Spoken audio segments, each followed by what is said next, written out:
The Old Man with a Bump. An old man had a large bump on his face. He went to the best physician in town. He gave the old man tragic news. "I can't do anything. You'll have to get accustomed to it." One day, the old man went into the forest. Suddenly, the light became dim. It was going to rain. So he found a hollow tree to sit under. It leaked a little, but there was no other place he could wait. When the rain stopped, his joints felt stiff from sitting. Suddenly, he heard a tune coming from far away. Many fables said monsters lived in the forest.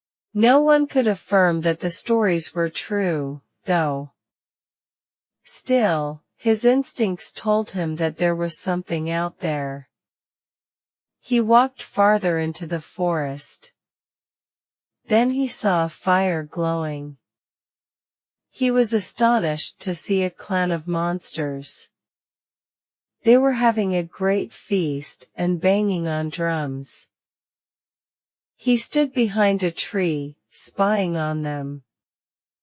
Then the leader asked, "Who's the best dancer here?" "Me," the man yelled, coming from behind the tree. He started to dance. When he was finished, the leader said, "I want you to dance every night. In order to make sure you return, I'm going to keep something you love. Please don't take my bump," he begged. "I can't sacrifice it. It's good luck," he exclaimed, pointing at it for emphasis. The monsters agreed that they had to take his bump. After they did, the man stroked his face to make sure it was gone. He had tricked them. He never went back, and he never had to worry about his bump again. Dalton versus the bully. Dalton was a nice boy, but sometimes the other boys made fun of him, because he was so tall and skinny. Dalton's biggest problem was Mitch. He was a bully who boasted about his strength. He quarreled with the other boys. Sometimes, if boys gave Mitch their lunch money, he would have mercy and leave them alone. One day, the boys learned about a special middle school Olympics. Their gym class was going to be in it. Many kids were excited. But Dalton thought it sounded like torture. That morning, Dalton ate plenty of carbohydrates for breakfast. He entered the gym and looked at the dial on the clock. It was time to begin. The teacher asked if they were ready. Everyone nodded, except Dalton. "I got stung by a bee." "I need to see the nurse," said Dalton. He made it up so he wouldn't have to play.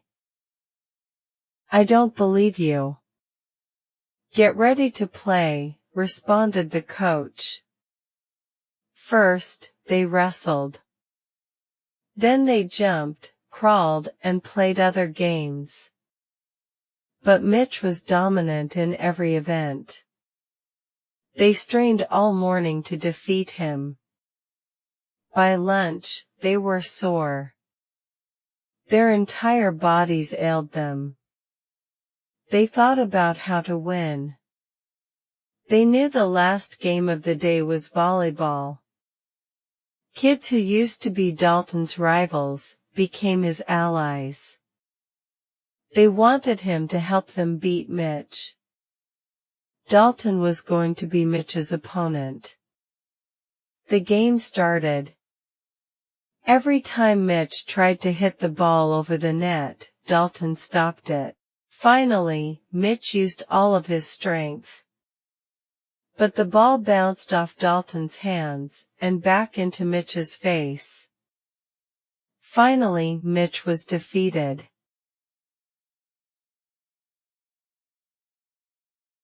The big race. Alex woke up scared because of a nightmare.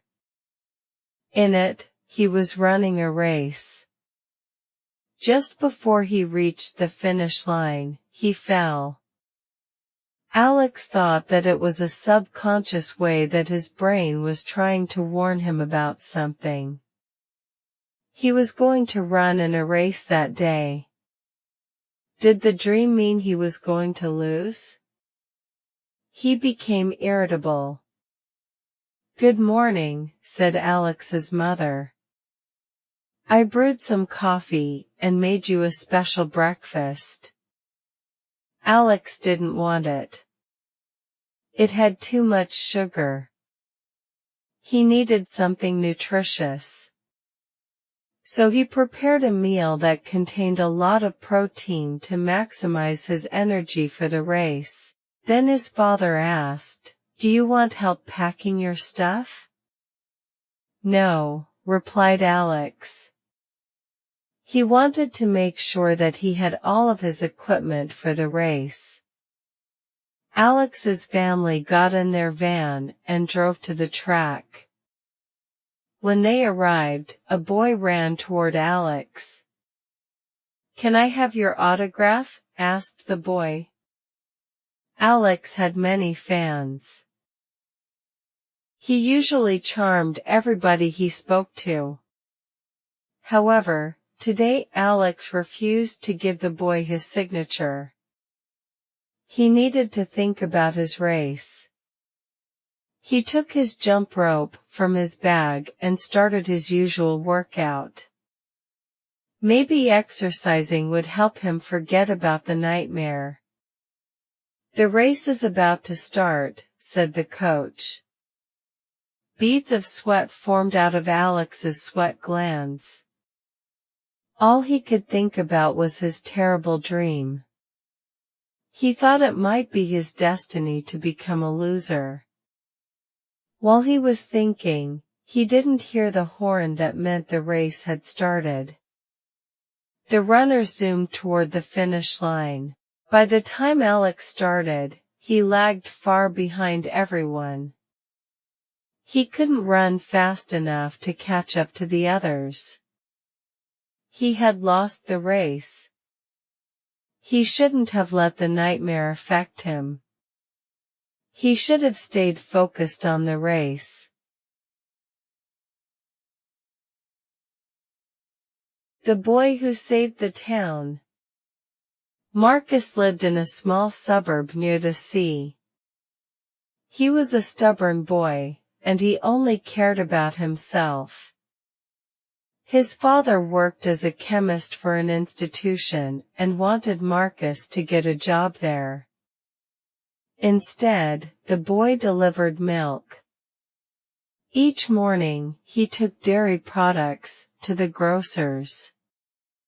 One day, Marcus was jogging down the street with a gallon of milk to give to a merchant. He didn't want to be late. He ran down a path beside a large canal. A wall there kept water from coming into the town during high tide.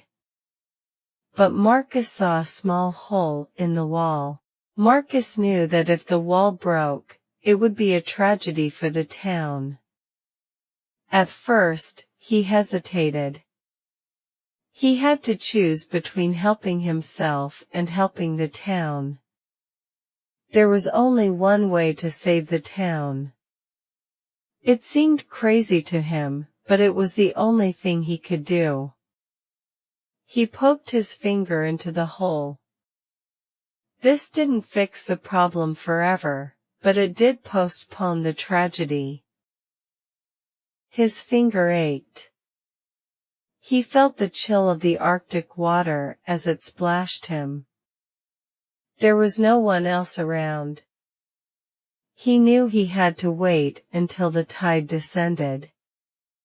It was very difficult, but Marcus stayed there and saved the town. Once the tide had descended, Marcus told everyone what happened. A group of people went to the wall. They saw the hole and fixed it. Everyone was very happy with Marcus. The local Congress even gave him a gift for saving the town. He was a hero.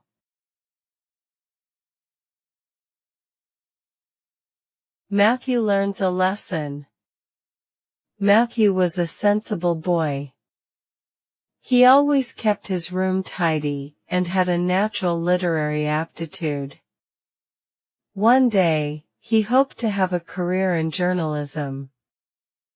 The adolescent spent much of his time reading and liked having privacy. But his quiet personality hindered his ability to make friends. One day, Matthew went to the pharmacy to pick up some pills for his grandmother. He saw some boys leaning against a pole outside. One of the boys complimented Matthew. "I like your jacket." Another boy asked, "Do you want to go to Nate's restaurant?" "Sure," Matthew said. The boys walked to the restaurant. They were going to have slices of pizza. They ordered their food and drank soda with straws.